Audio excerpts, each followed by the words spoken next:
Мына ремонт болуп атат, бөлүнүп атат. Бирок эмнеге кышында да?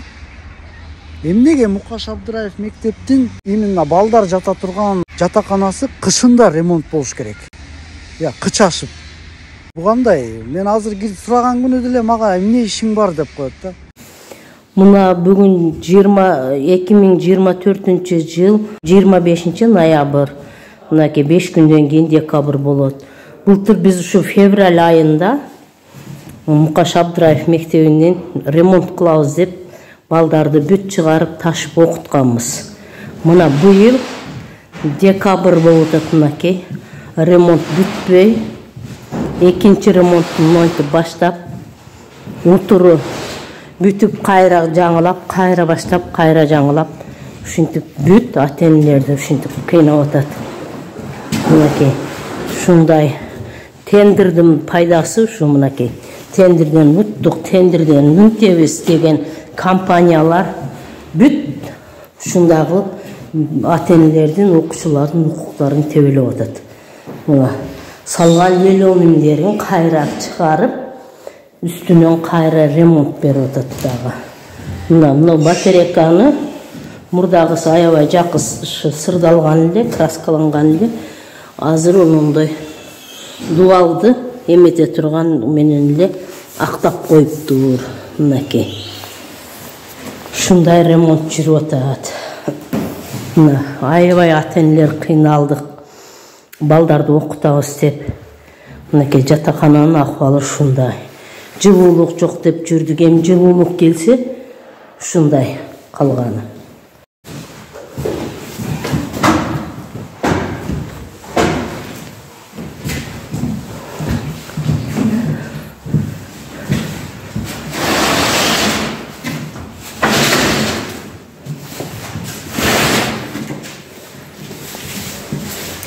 Бардык комнаталарды ушундай жасагыла дедиби? Же ушерлерди эле кире бериш? Барды. Я. Сонун болгон Сонун болбой өлсүн. Бул былтыр февралдан бери ушу азапта балам, айнын. Сен кантинчи устасың билбейм, жерге ар келген эле аркылуу уста балам. Канчинчи? Экинчи кой. Бир 15-чи болушун керек. Мынакей. Ушундай былтыр февралда башталган. 2024 жылы февралда башталган. Мына декабрга чейин ремонт бүткөн жок. Кыйналдык, аябай кыйналдык. Кимге барышты да билбейбиз, кимге барып айтышты да билбейбиз. Мына мында бол белөнүм салынган, кайра сурулган, кайра мындай болуп чапталган. Мына. Бүгүн 2024 25 ноябрь. Мына бир ай онлайн окудук. Мына келсек, эми дагы ошо кыштын күнү балдарды ташыш аябай кыйын болуп атат. Мына балдар ушундай биздин окуум жатаканасы. Балдар эртең менен кечке окушат. Спестерине барат, музыкалык аспаптарда ойношот. Анан жалпы билим берүүгө киришет. Андан кийин ушинтип үйлөргө баргы чакты саат түнкү саат 10 болуп атат. Билимден артта калып атабыз. Жолдо ар кандай машина бузулуп калат экен, автобус бузулуп калат экен, кээ бири албай коет экен. Ушундай кыйналып атабыз. Мына көрдүңүздөр, боор-эки жаңы салынып аткан общежитие жатакана. Эми тиги эски жатакананы бузбай кое турушпайбы? Тиги балдар деген каяка жатат эми, ошону ойлонушпайбы? Же болбосо консерваториянын общежитиясын сүйлөшүп же дагы бир каяктыкын. Анан кийин тиги ремонт башташ керек болчу. Каяка жатсаң ошол жака жат, мага десең талаага жат деген болуп калыптыр. Мукаш Абдыраев мектеби. Мен биякта окуп кеткем 92, 93, 94 жылдары. Канча жыл болду 2024-на. Эми араң ремонт. Бирок таң калыштуусу ошо Садыр Жапаров акчаны бөлүп атса, биздин министр Алтынбек Максутов мына мен жайында келгем, жайында эчтеке ремонт кышында жасап атышат. Декабрь. Бүгүн декабрдын канчасы? 6-сы. Караңыздар. Кар жаап атат. Кар жаап атат.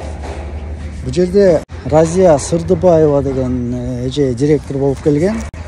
Мурун Устат Шакирт борборунун жетектеп бул эжеге чейин директор болуп отурган Исрайдын Аманбаев. Исрайдын Аманбаев биз баягы элдерден угушубуз боюнча слуху жок балдар көбөйүп кетти, тигүү деген сөздөрдү го анан өзүнө кирип түшүндүрүп айтып, бияка бир күчтүү музыкант, бияктын системасын түшүнгөн, окуу системаларын түшүнгөн музыкант келип директор болуш керек. Сиз мындай торжественно бирөөгө өткөзүп бербейсизби? Ушундай бир директор даярдайлы деп Азамат Капаровичтин убагында, Азамат Капарович министр болуп турган учурунда. Анан биякта мугалимдер болуп чогулуп, ошо кимди даярдайбыз, кеңешип жаткан учурда эмнегедир саясатташып кетип, Азамат Капарович Разия Сырдыбаева эжени директор кылып даярдаганда, ал ким тараптан ким буйрук берген эч айткан эмес. Президент Садыр Жапаров келип Мукаш Абдыраев мектеби менен таанышып, ичин кыдырып көрүп, анан жардам бериш керек экен, бияка жаңы имарат салынат экен. Анан чынында эле мына ремонт болуп атат, бөлүнүп атат. Бирок эмнеге кышында да? Эмнеге Мукаш Абдыраев мектептин именно балдар жата турган жатаканасы кышында ремонт болуш керек? Я кычашып. Эмне жайбой эмне акча бөлүнгөн жокпу? Же бөлдү, бу кандай? Мен азыр кирип сураган күнү деле мага эмне ишиң бар деп коет да. Ар бир убактым чектелүү, кыскасы батыраак чыгып кетчи дегендей эле бол деп шаштырды да. Анан макул эже, сизде эми күнөө жок деп чыгып кеттим да. Бул жерде министрдин өзүнүн контролу жок болуп атат бияка. Мисалы мартта ремонт акча бөлүнүп башталса, жайы бою тетини бат эле жазап бүтүп коюшмак да. Билбейм, же Разия эже иштегим келбей атат дегендей мамиле кылдыбы, жазында кетем деген план койдубу, өзүнө билбейм. Кетем деген план койсо, ошо жайбой ремонт калып калышы мүмкүн да. Биякта сентябрь, октябрда класстар суук болуп, тоңуп мугалимдер. Октябрь айында суук аябай башталган учурда бир класска тыгылып алып өтүп аткан учурларын көрүп кеткем да. Бирок эмнеге кышында жазаш керек? Эмне акча кандай? Бул эмне бизде ушундайбы? Тоңуп балдар тоңуп аткан учурунда жатакана ремонт. Региондордон келген балдардын көпчүлүгү тетиги Оштон келген, башка региондордон, алыскы региондордон келгендер бул суугунан ата-энелери алып кетип калып аткан учур болуптур. Анткени отопление жок, балдар интернатка жатпайт деп сентябрь, октябрь айы тиги тааныш туугандарыныкына жатып атып, анан көбүнчөсү уже окууну таштап кетип калыптыр. А региондордон таланттуу окуучулардын баары региондордон келет да. Ошолордун баары таштап салып кетип калыптыр. Эми бул эмне үчүн ремонту ушу кышында жасалып атат, мен таң калып атам да. Декабрда кыштын кыраан чилдеси башталганда эмнеге ремонт башталат дейм да, мен таң калып атам.